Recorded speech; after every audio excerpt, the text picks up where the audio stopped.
Hello, Commanders fans. Today we have some hot news that you can't miss, so get ready because there's a lot of important information coming.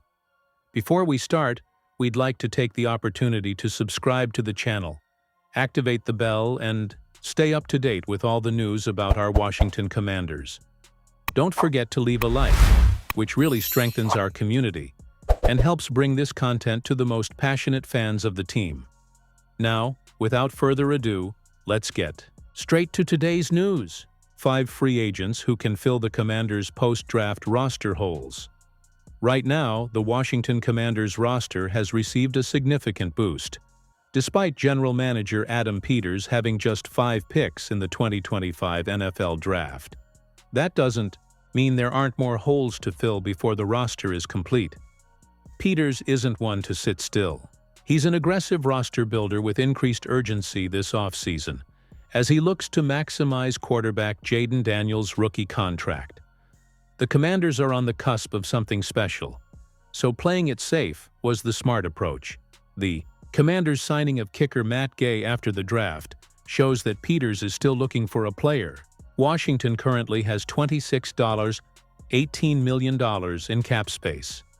Given the franchise's current trajectory and its ambitions for next season, that presents an extremely attractive free agent destination for any veterans still on the market.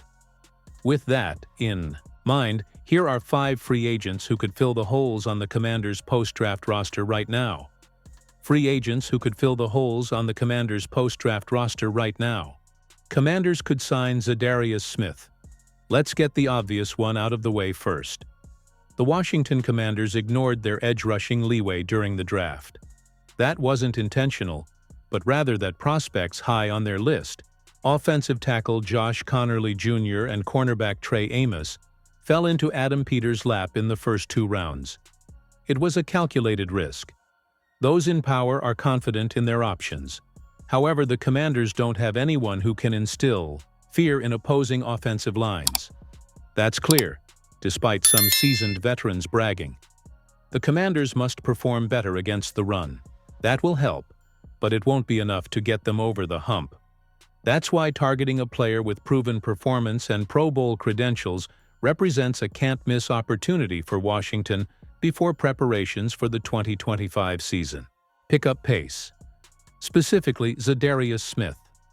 The decorated edge rusher may be in the twilight of his professional career, but his 9 sacks with 2 different teams last season would have ranked him second on the Commanders, behind only Dante Fowler Jr., 10.5. And he's no longer around after heading to the Dallas Cowboys in free agency. Smith still has the fear factor. He's lost some quickness, but he makes up for it with the experience to create leverage and consistently drive into the backfield. Much will depend on the money involved, but this would be a surefire win for the Commanders. Commanders could sign Brandon Sherf. The Washington Commanders gave their offensive line a big boost by selecting Josh Conerly Jr. with the 29th overall pick in the 2025 NFL Draft. It was surprising to some, but Adam Peters took his team's highest-rated player without thinking twice. Conerly has potential. Adding some power to his game would be smart, but his technique and footwork already look NFL-ready. With a smooth transition this offseason, he could form a backup tackle duo with 5-time Pro Bowl winner Laramie Tunsil. That will involve some shuffling around to find other players. Nick Allegretti, Brandon Coleman, and Andrew Wiley will all compete for the starting guard spots. But if Peters isn't fully sold on the options available, especially with right guard Sam Cosmi on hold due to a torn ACL, settling for that isn't an option. Brandon Sherf could be a nice stopgap solution for the Commanders, relieving the pressure on Cosmi's recovery.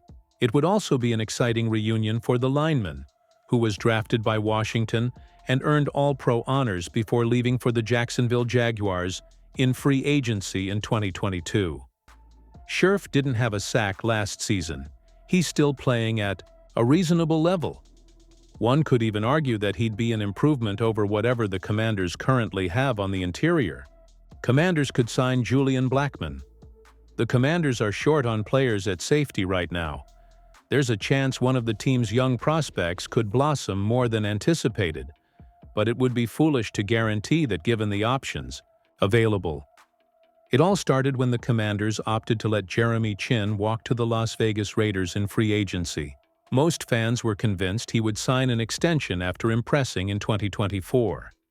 Peters had other ideas and signed Will Harris to fill the void. Washington put considerable faith in Harris and those lower down the roster by overlooking some exceptional safety prospects in the draft.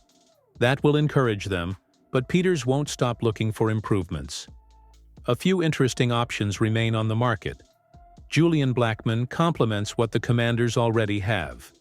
He lacks consistency against the run at times, but his coverage support is top-notch. He also has the versatility to play defense or nickel if the situation calls for it. The Commanders could do a lot worse than check out Blackman. He recently visited the Carolina Panthers without immediately agreeing to a deal. If Peters identifies him as a player of interest, someone young enough to potentially become a long-term piece of the puzzle, he needs to act fast. Commanders could sign Nick Chubb. The Washington Commanders invested their final pick in the 2025 NFL Draft on a running back.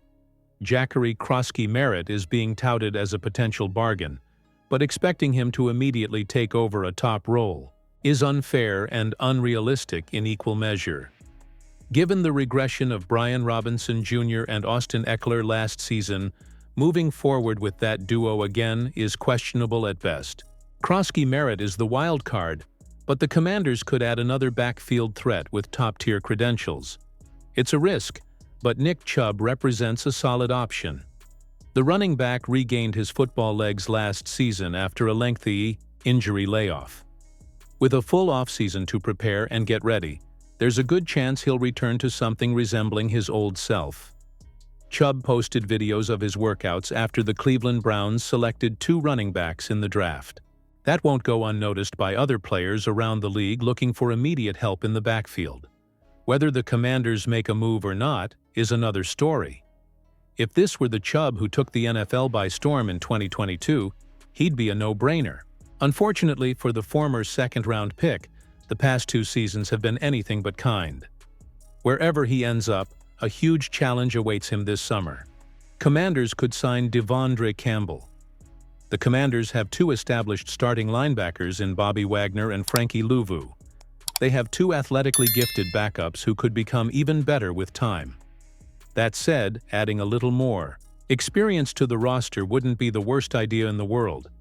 Washington could be content to move on with the options available. Then there's last year's 5th-round pick, Dominique Hampton, who remains an unknown quantity after largely sitting out his rookie season. But if there's even the slightest concern about Louvu or Wagner getting hurt, the Commanders should add more. Devondre Campbell is a 9-year pro. He spent last season with the San Francisco 49ers, putting up solid numbers but never really standing out.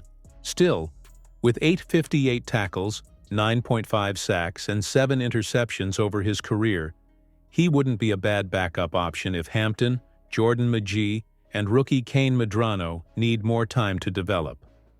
In an ideal world, the aforementioned trio would recover quickly and make their presence felt. Otherwise, Campbell could step in and provide short-term assistance for a competitive team with no room for error. While he may not be the all-pro he once was, that doesn't mean Campbell can't do a good job for Washington.